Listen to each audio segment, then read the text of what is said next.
রয়েছে সকল ব্যক্তিবৃন্দকে দেখতে পাচ্ছি দেবাংশু ভট্টাচার্য মুখপাত্র পশ্চিমবঙ্গ রাজ্য তৃণমূল কংগ্রেস। জয় বাংলা। আচ্ছা কাকিমারা নাকি উঠে চলে যাচ্ছেন, মোহর কিন্তু এখনো দেরি আছে শুরু হতে। ইচ্ছা পূরণ হবে, মুকুল রায়ের ইচ্ছাটা পূরণ হবে যে ক্ষমতায় আসলে আর আমি থাকবো না এখানে। মোহর শুরু হতে এখনো দেরি আছে, শ্রীময়ী শুরু হতে তারও 1 ঘন্টা দেরি, ফলে একটু বসে যেতে পারেন। আমার মঞ্চে উপস্থিত মাননীয় মন্ত্রী স্বপন দেবনাথ দাদা সহ আমাদের যুব সভাপতি রাসবিহারীরা সহ যারা মঞ্চে উপস্থিত আছেন, আমার শ্রদ্ধেয় কুণাল ঘোষদা, আমার ভাই, আমার সহকর্মী সুদীপ, আমার দিদি সুজাতাদি সহ যারা মঞ্চে উপস্থিত আছেন এবং আমাদের নেতৃত্বরা কর্মীরা, তাদের প্রত্যেককে আমি অসংখ্য ধন্যবাদ জানাই। দেখুন আমি 5-7 মিনিট বলবো, বেশি বলবো না। এখন কয়েকটা বক্তব্য আপনাদের বলতে চাই। এর আগে আপনাদের পূর্বস্থলীতে দিলীপ ঘোষ বাবু এবং তৃণমূল থেকে বিজেপিতে যাওয়া একজন জননেতা সভা করে গেছেন, জানেন তো? সেই সভার ভিডিওটা দেখেছেন সবাই? দিলীপ বাবু একটা সিংহাসনে বসে আছেন, তার পাশে একটা 5 টাকার প্লাস্টিকের চেয়ারে শুভেন্দু বাবু বসে আছেন। দিলীপ বাবু পাটা তুলে শুভেন্দু বাবুর দিকে জুতোটা করে রেখেছেন, শুভেন্দু বাবু বসে আছেন। উনি তৃণমূলের সম্মান পাননি, কিন্তু বিজেপিতে গিয়ে দিলীপ ঘোষের জুতোর কাছে বসে থাকতে হচ্ছে। আর আমাদের এখানে দেখুন তৃণমূল কংগ্রেস পরিবার, সুজাতাদি 2 দিন হলো আমাদের দলে এসেছেন। এখান থেকে প্রথম থেকে শেষ পর্যন্ত সুদীপ যে চেয়ারে বসে আছে, কুণালদা যে চেয়ারে বসে আছে, আমি যে চেয়ারে বসে আছি, স্বপনদা যে চেয়ারে বসে আছে, সুজাতাদি ওই চেয়ারেই বসে আছে। ছোট চেয়ারও নয়, পাতলা চেয়ারও নয়। এটাই তৃণমূল কংগ্রেস। আমরা সবাইকে এক করে নিতে পারি, আমরা সবাইকে আপন করে নিতে পারি। দাদা একটা কথা জানেন তো, বিজেপি দিলীপ ঘোষ মুকুল বাবুরা কি দেখছে? বলে আমাগো দ্বারা হইব না, আমাদের একার দ্বারা হবে না। তাই কি কালীঘাটের দিদির বাড়িতে গিয়ে দাঁড়িয়ে আছে, দিদি একটা নেতা দেবে, দিদি একটা নেতা দেবে গো। ও দিদি, ও দিদি তোমার ওই নেতাটা দাও না, ও দিদি তোমার ওই নেতাটা দাও না। আমি বলি 2011-এ যখন দিদি ক্ষমতায় আসে, দিদিকে বুদ্ধদেব ভট্টাচার্যকে হারানোর জন্য সুজন চক্রবর্তীকে লাগেনি বাবা, দিদি তৃণমূল কংগ্রেসের সৈনিকদের নিয়েই হারিয়েছিল। তুমি বাবা 200 আসন পাবে, এত যদি বুকের পাটা, এত যদি কবজির জোর, তাহলে তৃণমূলের ছাপ মারা মুকুল শুভেন্দু কেন লাগছে বাবা? তোমাদের একার দ্বারা হচ্ছে না। আরে তৃণমূলকে হারাতে ওদের তৃণমূলই দরকার। ভাবুন, তারপরে মমতা ব্যানার্জি কেমন নেতা তৈরি করে গেছেন। এই সুজাতা দিয়ে একটা কথা যোগ দিলেন যেদিন তৃণমূলে, খুব সুন্দর বলেছেন। এই কথাটা আমি সব জায়গায় বলছি। আমি বলি তৃণমূল কংগ্রেস তৃতীয়বার সংখ্যাগরিষ্ঠতা পেলে কে মুখ্যমন্ত্রী হবে? আমরা সবাই জানি তো, মমতা ব্যানার্জি। আচ্ছা বিজেপি যদি সংখ্যাগরিষ্ঠতা পায়, কে মুখ্যমন্ত্রী হবে? এই যে আমি কথাটা বলছি, বলতে বলতে দিলীপ বাবু আমার মাইকটা কেড়ে নিয়ে বলে কেন আমি? যেই দিলীপ ঘোষ বলবে, মুকুল রায় ছুটতে ছুটতে এসে বলবে না না না আমি। যেই মুকুল রায় বলবে, তথাগত রায় ছুটতে ছুটতে এসে বলবে না না না আমি। যেই তথাগত রায় বলবেন আসানসোল থেকে কাহো না প্যার হ্যাঁ, গান গাইতে গাইতে বাবুল সুপ্রিয় এসে বলবেন না না না আমি। আর যে বাবুল সুপ্রিয় বলবেন, এখন তো আবার আরেকজন জননেতা বিজেপিতে গেছেন, তিনি আবার এসে বলবেন না না না আমি তো প্যারাশুটে করে উঠে বিজেপিতে এসেছি, মুখ্যমন্ত্রী আমি হব। তা আমি বলি বাবা, তোমরা গোয়ালে গুতোগুতি করে মরো, বাংলার মানুষ দিদিকে আবার তৃতীয়বারের জন্য ফিক্স করে নিয়েছে। আমাদের কাউকে লাগবে না। কনফিউশনের পক্ষে বাংলার মানুষ নেই, বাংলার মানুষ স্থায়িত্বের পক্ষে। আপনারা জানেন মমতা ব্যানার্জি দুয়ারে সরকার প্রকল্প নিয়ে সবার কাছে এসছে। বিরোধীরা কি বলছে? বলে এতদিন যদি কাজ হয়ে থাকে তাহলে দুয়ারে সরকার কেন? তারা ভুলে গেছে মমতা ব্যানার্জি এতদিন আগেকার সরকারেরা মহাকরণ থেকে দল সরকার চালাতো। দিদি সেটাকে ব্লকে এনেছে, ব্লক থেকে আবার দুয়ারে এনেছে, আর দুয়ারে এনে মানুষকে পরিষেবা দিচ্ছে। মানুষ পরিষেবা যত পাচ্ছে, বিজেপির কপালে তত চিন্তার ভাত চওড়া হচ্ছে। তাই জন্য বলছেন দুয়ারে সরকার কেন? আমি ওরা আবার ব্যঙ্গ করে কি বলছে জানেন? বলে জমের দুয়ারে সরকার। আপনারা শুনেছেন ওরা বলেছেন? আচ্ছা আমরা বলছি মানুষের দুয়ারে সরকার, ওরা বলছে জমের দুয়ারে সরকার। তার মানে কি বিজেপির নেতা নেত্রীরা মানুষকে জম বলছে? ভেবে দেখুন তো। আমরা বলছি মানুষের দুয়ারে সরকার, বিজেপি বলছে জমের দুয়ারে সরকার। তাহলে ওরা মানুষকে তো জম বলতে চাইছে। আমাদেরকে জম বলছে। এখানে আমাদের সুজাতাদি যখন আসেন বললেন কি বিজেপিতে তফসিলি জাতি বা তথাকথিত বিজেপিরা যাদেরকে নিচু জাতি মনে করে তাদেরকে বিজেপিতে গুরুত্ব দেওয়া হয় না। তার প্রমাণ কি জানেন? কালকে এবিপি আনন্দের বিতর্কে ছিলাম, জয়প্রকাশ মজুমদার ছিলেন। উনি কি বলছেন জানেন? বলে সব দলিত ফলিতদের কথা শুনিয়ে লাভ নেই। দলিতের সাথে বলছে ফলিত, মানে ভাবতে পারছেন কত বড় ব্যঙ্গ। Thank you. তো বুঝতে পারছেন কি অবস্থা। আর এরা কিনা এই সমস্ত নেতাদের নিয়ে মমতা ব্যানার্জিকে হারাবে। জানেন তো আমাদের টিভিতে বিতর্ক হয়, বিতর্ক শেষে আমাদের বাইরে সব নেতাদের সাথেই আলোচনা হয়, গল্প হয়, সে বিজেপির সাথে হয়, সিপিএম এর সাথে হয়। একদিন একটা বিজেপির নেতার সাথে তর্ক করেছি, লিফটে করে নামছি, নিচে দাঁড়িয়ে নেতাটা আমাকে বললো, কি বললো জানেন? বলছে ভাই একটা জায়গায় তোমাদের থেকে আমরা পিছিয়ে আছি জানো। আমি বললাম কোন জায়গায়? বলে আমাদের কাছে তো অনেক নেতা আছে কিন্তু তোমাদের কাছে একটা মমতা ব্যানার্জি আছে যেটা আমাদের কাছে নেই ভাই। এই জায়গা থেকে আমরা পিছিয়ে রয়েছি। আমাদের কাছে একটা মমতা ব্যানার্জি আছে যেটা ওদের কাছে নেই। আমি তো এই প্রশ্নটাই বারবার করতে চাই যে তোমাদের মুখ কে হবে সেই কথাটা বলো।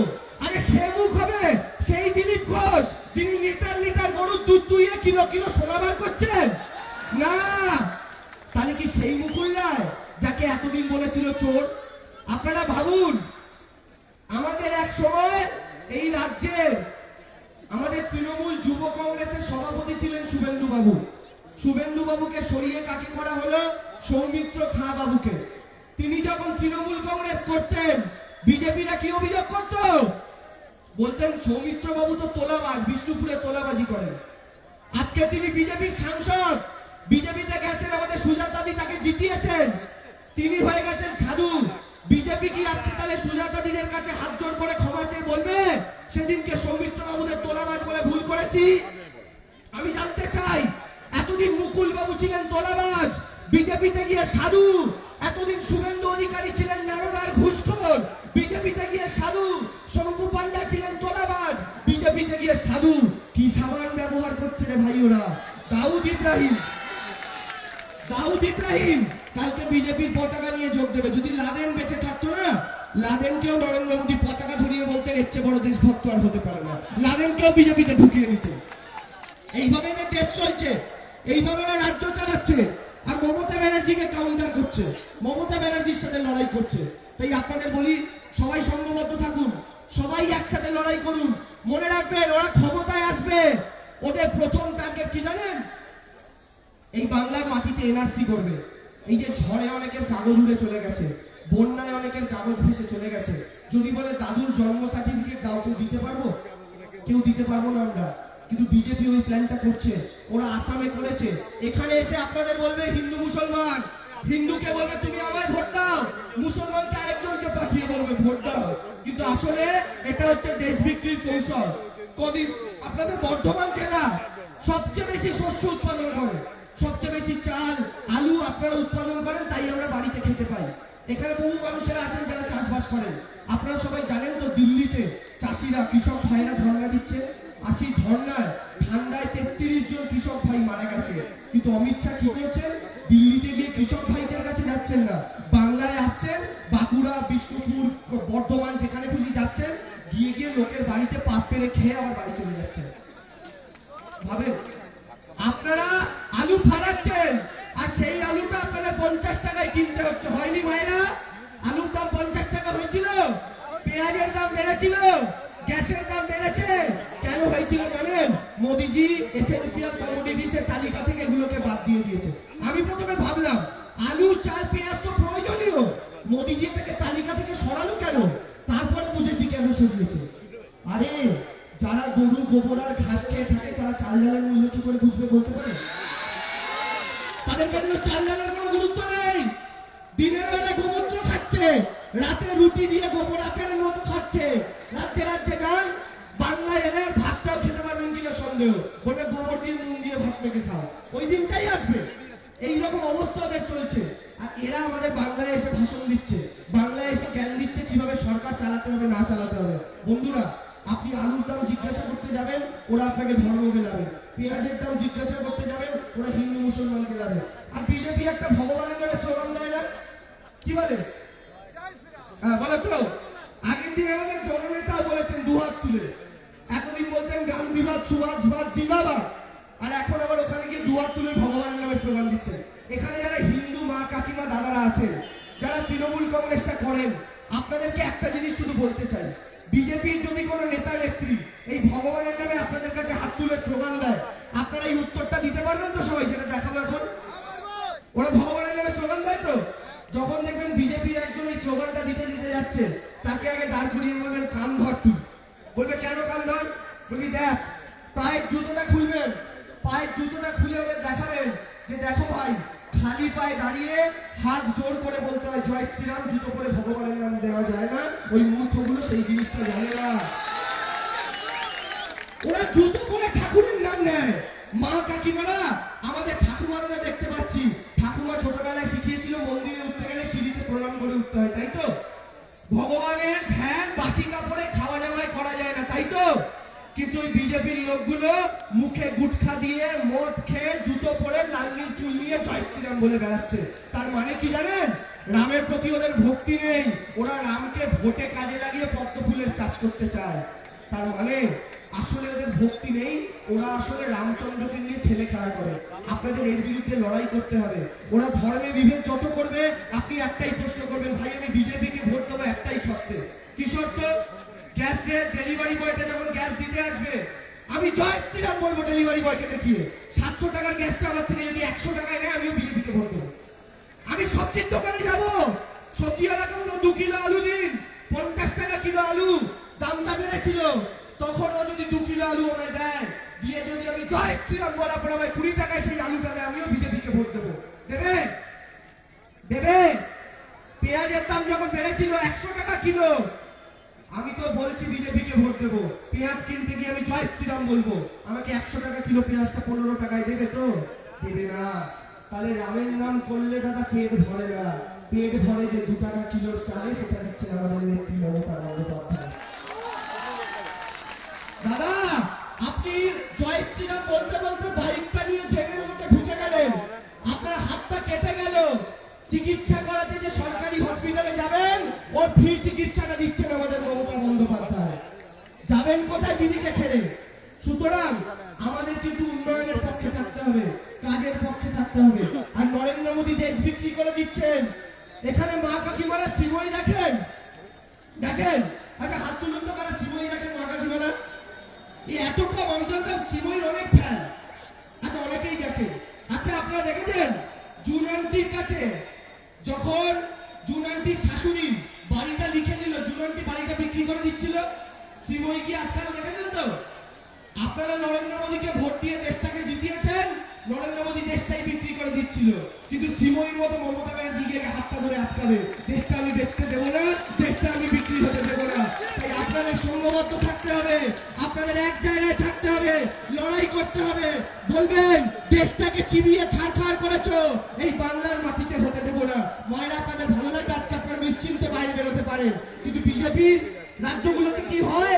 মেয়েরা বাইরে বেরোতে পারে না, হাতরাসের মতো জায়গায় আমাদের একটা বোনকে ধর্ষণ করে মেরুদণ্ড ভেঙে হত্যা করা হয়, তারপরে তার দেহটা কেরোসিন তেল দিয়ে জ্বালিয়ে দেওয়া হয়। আপনারা কি মাটিতে সেটা হতে দেবেন? এটা আপনাদেরকে কিন্তু সংঘবদ্ধ থাকতে হবে, এক জায়গায় লড়াই করতে হবে। একটা কথা আপনাদের বলি, তৃণমূল আর বিজেপির একটা তফাৎ আছে। তার আগে বলি, পূর্ব বর্ধমানের মানুষদের আমি অসংখ্য ধন্যবাদ জানাই। কেন জানেন আপনাদের আমি ধন্যবাদ জানাতে চাই? আমার মা ছোটবেলায়, আমি আর আমার দিদি, আমাদের ফ্যামিলিতে, আমাদের পাড়ায় একটা পাগলা কুকুর ছিল। সেই পাগলা কুকুরটার কাছে গেলেই কামড়ে দিত। এবার আমরা তো সবাই ছোট, আমরা তো বুঝি না কোনটা পাগলা কুকুর আর কোনটা সুস্থ কুকুর, কিন্তু আমার মা বুঝতো। এবার আমি পাগলা কুকুরের কাছে চলে যেতাম, মায়ের অবাধ্য হয়, আর মা খালি ধমক দিয়ে নিয়ে চলে আসতো। এবার আমার মা আমার দিদিকেও বলেছিল পাগলা কুকুরের কাছে যাবি না, আমাকেও বলেছিল পাগলা কুকুরের কাছে যাবি না। এবার আমি একটু চলন্ত, একটু চঞ্চল, একটু দুরন্ত, একটু বদমাইশ ছিলাম। তো আমি মায়ের কথা না শুনে দুপুরবেলা চলে গেছি কুকুরটার কাছে মাথায় হাত বোলাতে, আর ঘ্যাক করে কামড়েছে হাতের মধ্যে। এবার ঘরে এসছি, স্বাভাবিক কুকুর কামড়ালে ইঞ্জেকশন পেটের মধ্যে নিয়েছি। যখন ইঞ্জেকশনটা নিচ্ছি, দেখি আমার দিদি সামনে দাঁড়িয়ে আমার দিকে তাকিয়ে হো করে হাসছে। বলছে দেখ, মা তোকেও বারণ করেছিল, আমাকেও বারণ করেছিল, আমি কুকুরের কাছে যাইনি, কামড় খাইনি, তুই মায়ের অবাধ্য হয়ে কুকুরের কাছে গেছিস, কামড় খেয়েছিস। বাংলার 18টা লোকসভা কেন্দ্রের মানুষ পাগলা কুকুরের কাছে গিয়ে কামড় খেয়েছে, বর্ধমানের মানুষ মানুষ খায়নি। তাই আপনাদেরকে অনেক ধন্যবাদ জানাই। আপনারা বিজেপিকে পূর্ব বর্ধমানের মাটি থেকে দূরে রেখেছেন, আপনাদের অসংখ্য ধন্যবাদ জানাই। কারণ যেখানে তো নরেন্দ্র মোদী সর্বনাশ করছে, সূর্য থেকে অতিবেগুনি রশ্মি আসে, বিজ্ঞানে পড়েছিলাম, ওটা চামড়ায় লাগলে চামড়ার জন্য ক্ষতিকারক। মাঝখানে একটা ওজোন স্তর ভগবান দিয়ে দিয়েছেন, ওই রশ্মিটা যেন না আসতে পারে সেই কারণে। নরেন্দ্র মোদী যদি সেই সূর্যের অতিবেগুনি রশ্মি হয়, সেই ওজোন স্তরটার নাম মমতা বন্দ্যোপাধ্যায়, যে আমাদের চামড়ায় ওই বিষ রশ্মিটা আসা থেকে আটকাচ্ছে। আর সেই ওজোন স্তরে ফুটো করতে চাইছেন দিলীপ ঘোষেরা, সেই ওজোন স্তরকে ছিদ্র করতে চাইছেন দিলীপ ঘোষেরা। আপনাদের সেটা আটকাতে হবে, আর আপনাদের তীব্র কণ্ঠে বলতে হবে, আমরা দিদির সাথে আছি, আমরা দিদির সাথে থাকবো। 11 থেকে 16 বেশি ভোটে জিতিয়েছি, 16 থেকে 21 আরো বেশি ভোটে জেতাবো। আবার 21 দিদিকে জিতিয়ে 24 দিদিকে প্রধানমন্ত্রী বানানোর সংকল্প করব। আর এটা কনফার্ম করব, এটা কনফার্ম করা আছে। বাঙালি পিড়িত দেখাবে কত বাঙালির প্রতি প্রেম। বিজেপি নেতারা এরা জিজ্ঞাসা করবেন, মোদীজি আজকে ধুতি পড়ছেন, পেছনে দক্ষিণেশ্বরের ছবি রেখে ভিডিও করছেন, কিন্তু যখন 3,500 কোটি খরচ করে দেশের মধ্যে একটা মূর্তি বানালেন, তখন কেন গুজরাটের বুকে গুজরাটি মনীষী সর্দার বল্লভভাই প্যাটেলের 3,500 কোটির মূর্তি বানালেন? কেন দিল্লি বা কলকাতার বুকে একটা নেতাজি সুভাষচন্দ্র বসুর মূর্তি বানাতে পারলেন না? জবাব দিন। বাংলার মাটি থেকে সেই প্রশ্নটা আমরা করবো। আর সেটা হবে দিদি 24 প্রধানমন্ত্রী হবেন, 21 মুখ্যমন্ত্রী হবেন। 24 প্রধানমন্ত্রী হওয়ার পর দিদির কাছে আমরা তৃণমূল কর্মীরা আবেদন করবো, দিদি প্রথম যে কাজটা করুন, বিশ্বের সবচেয়ে উঁচু একটা মূর্তি তৈরি করুন, যেটা দিল্লির বুকে পৃথিবীর সবচেয়ে উঁচু মূর্তি হবে এই বাংলার, এই দেশের আইকন নেতাজি সুভাষচন্দ্র বোসের। আর সেই দিন এই নরেন্দ্র মোদী বাবুরা সেখানে টিকিট কেটে ঘুরতে আসবেন, আমরা টিকিটের ফিটা মুকুব করে দিতে বলবো দিদিকে, ফ্রিতে এসে দেখতে পারবেন। ভোট দিন। আমি বক্তব্য দীর্ঘায়িত করবো না, শেষ করছি, একটাই কথা বলি, দিদি হাসপাতাল করছেন, কন্যাশ্রী দিচ্ছেন, রাস্তা করছেন, স্বাস্থ্য করছেন, ওরা জায়গায় জায়গায় শুধু মূর্তি বানাচ্ছে। বিজেপিকে ভোট দিলে কি হবে জানেন? এই যে এত সুন্দর রাস্তা, চাল ডাল, এই মাঠের মাঝখানে দেখলেন একটা বিরাট মূর্তি বানিয়েছে বিজেপি। আর আমি আপনি কি করবো জানেন? ওই মূর্তির পাশে বসে বাটি নিয়ে ভিক্ষা করবো। কারণ এতে খাওয়ার কিছু থাকবে না, কাজের কিছু থাকবে না, বাঁচার জন্য কিছু থাকবে না। তাই এই মূর্তির তলায় বসে ভিক্ষা করবেন, নাকি নিজের পায়ে দাঁড়িয়ে নিজের পায়ের তলার মাটিকে শক্ত করবেন? আজকে সুজাতা দি এসেছেন, আগামী দিনে আদি বিজেপির বহু নেতা নেত্রী আমাদের সাথে যোগাযোগ করছেন। শুনে রাখুন, যে বিজেপির নেতারা আগে টেবিলে বসতেন ঘরের চেম্বারে, তৃণমূল থেকে পচা মাল ঢুকে তারা এখন বারান্দায় চলে এসেছে। শুভেন্দু বাবু যাওয়ার পর ব্যালকনি থেকে তাদের লাথি মেরে ফেলে দেওয়া হয়েছে। আদি বিজেপি নেতাদের বিজেপিতে জায়গা নেই। কি হচ্ছে জানেন? আমাদের মমতা দিদি দোতলার ঘরে রান্না করছেন, মা কাকিমারা রান্না করতে গিয়ে পচা আলু পান তো ফেলে দেন, পচা পেঁয়াজ পান ফেলে দেন তো। দিদি, আমাদের দিদি দোতলার ঘরে রান্না করছে, 6টা আলু কাটলেন, 7 নম্বর আলুটা পচা জানলা দিয়ে ফেলে দিলেন। 5টা পেঁয়াজ কাটলেন, একটা পচা পেঁয়াজ জানলা দিয়ে ফেলে দিলেন। আরে দিদি তো জানলা দিয়ে ফেলে দিচ্ছেন, দিদি তো আর জানে না নিচে অমিত শাহ বাটি নিয়ে দাঁড়িয়ে আছে আর ওই পচা মাল রান্না করে বিজেপি কর্মীদের খাওয়াচ্ছেন। তাই বিজেপিতে এত আমাশা, তাই বিজেপিতে এত আমাশা। আর আমাশা হচ্ছে বলে বর্ধমান দুর্গাপুরে বিজেপি কর্মীর মাথায় চেয়ার ভাঙছে। আরে তৃণমূল তো তোদের শত্রু, আমাদের মাথায় চেয়ার ভাঙ, নিজেদের কর্মীদের মাথায় ভাঙছিস কেন? না, তার মানে গোয়ালে গুতোগুতি লেগে গেছে, বুঝেছেন তো? সিংওয়ালা ষাঁড়কে গুতোচ্ছে। এ বলছে আমি মুখ্যমন্ত্রী, ও বলছে আমি মুখ্যমন্ত্রী। আমাদের দিদি পাশ দিয়ে হেঁটে যেতে যেতে ওই ষাঁড় দুটোকে দুটো খড় দিয়ে নবান্নের 14 তলায় উঠে গেছে। আবার তিনি থাকবেন। ভালো থাকুন, সুন্দর থাকুন, সুস্থ থাকুন। মমতা ব্যানার্জি, মমতা ব্যানার্জি, মমতা ব্যানার্জি। স্লোগানের আগে একটা কথা বলে রাখি, আমার ঠাকুমা বলতো মানুষের চুল 3টে কারণে পড়ে। এক হচ্ছে খুব মিথ্যে কথা বললে, এক হচ্ছে বয়স হয়ে গেলে, আমাদের দাদুদের বয়স হলে চুল পড়ে, আর একটা হচ্ছে পেট গরম হলো কম বয়সে। অমিত শাহের মাথার চুলগুলো কিন্তু মিথ্যে কথা বলে বলে পড়েছে। তো এখন অমিত শাহের মাথায় আর 7-8টা চুল বেঁচে আছে। ওই 7-8টা চুলে উড়িয়ে প্রমাণ করুন যে উনি জীবনে 100% মিথ্যে কথা বলেছেন, যেমন কদিন আগে বলে গেছেন। মমতা ব্যানার্জি ওই দিক থেকে 2 হাত তুলে, ওখানে কি অমিত শাহ দাঁড়িয়ে আছে? হাত তুলতে কেন? অমিত শাহ দাঁড়িয়ে বেঁধে বসিয়ে দিন, 2 হাত তুলে। আচ্ছা, আমার দুর্গা দিয়ে শেষ করবো। মমতা ব্যানার্জি 2 হাত তুলে। যারা হাত তুলছেন না, শীত করছে বলে বগলের তলায় ঢুকিয়ে রেখেছেন, হ্যাঁ, ওই হাতটাই কিন্তু হাত করা পড়াবে এনআরসিএম এ। 2টো হাত ওপরে তুলে। মমতা ব্যানার্জি, মমতা ব্যানার্জি। অমিত শাহের মাথায় ছিল 7-8টা চুল, 21 সালে সেখান দিয়েও গজারে জোড়া ফুল। মিলিয়ে নেবেন আপনারা। আর আমার দুর্গা কবিতাটা বলে শেষ করছি। এই আমার দুর্গার মমতা দিয়ে আনবে, মমতা দিয়ে আনবে। আরে এই রাজ্যে দিদির রাজ পিঁপড়ের ডিমোদিত আজ বৌবাদিরা ছাড় খান, মমতা দিয়ে আরেকবার। রক্ত ভাত খাচ্ছে মা, এই দৃশ্য আর না, খাদ্য সাথীর ভাত পাই, দিদিমণি তোমায় চাই। কোচবিহার থেকে কাটি 2 চাকাতে সবুজ সাথী চাই, মমতার বুলেট কার, মমতা দিয়ে আরেকবার। রক্ত ভাত খাচ্ছে মা, এই দৃশ্য আর না, খাদ্য সাথীর ভাত পাই, দিদিমণি তোমায় চাই। রাস্তা আলো খাওয়ার জল মোড়ে মোড়ে বসছে কল, 30 বছর মানলো হার, মমতা দিয়ে আরেকবার। বাপে আর দেয় না বিয়ে, কন্যাশ্রীর টাকা নিয়ে পড়ছে কন্যা বলছে তাই, দিদিমণি তোমায় চাই। স্কুলে যেতেও খালি গায়ে, জুতো মোজা তাদের পায়, শিশুর হাসি সত্যি তার, মমতা দিয়ে আরেকবার। দীঘা গেলে দেখতে পাবে সাজলো কেমন দারুণ ভাবে, বলছি গো বলছি তাই, দিদিমণি তোমায় চাই। Last time. আরে লাল পার্টিরা ধোকাবাজ, মোদির পার্টি চিটিংবাজ, সুখ দুঃখের হিস্সেদার, মমতা দিয়ে আরেকবার। লাল পার্টিরা ধোকাবাজ, মোদির পার্টি চিটিংবাজ, সুখ দুঃখের হিস্সেদার, মমতা দিয়ে আরেকবার। মমতা দিয়ে আরেকবার। হাততালি দিতে, মমতা দিয়ে আরেকবার। মমতা দিয়ে আরেকবার। আরে দিদিমণি তোমায় চাই। আরে দিদিমণি তোমায় চাই। আরে রাজ্য জুড়ে তোমায় চাই। আরে দিকে দিকে তোমায় চাই। আরে দিদিমণি তোমায় চাই। মমতা ব্যানার্জি, মমতা ব্যানার্জি, মমতা ব্যানার্জি। আয় গদ্দারেরা দেখে যা মমতা ব্যানার্জির ক্ষমতা। এখন তার বক্তব্য আপনারা শুনবেন, বিশেষ করে মায়েরা। সদ্য তৃণমূল কংগ্রেসে তিনি যোগ দিয়েছেন আমাদের সুজাতা মণ্ডল খাঁ, তিনি আপনাদের কাছে এবারে বক্তব্য রাখছেন।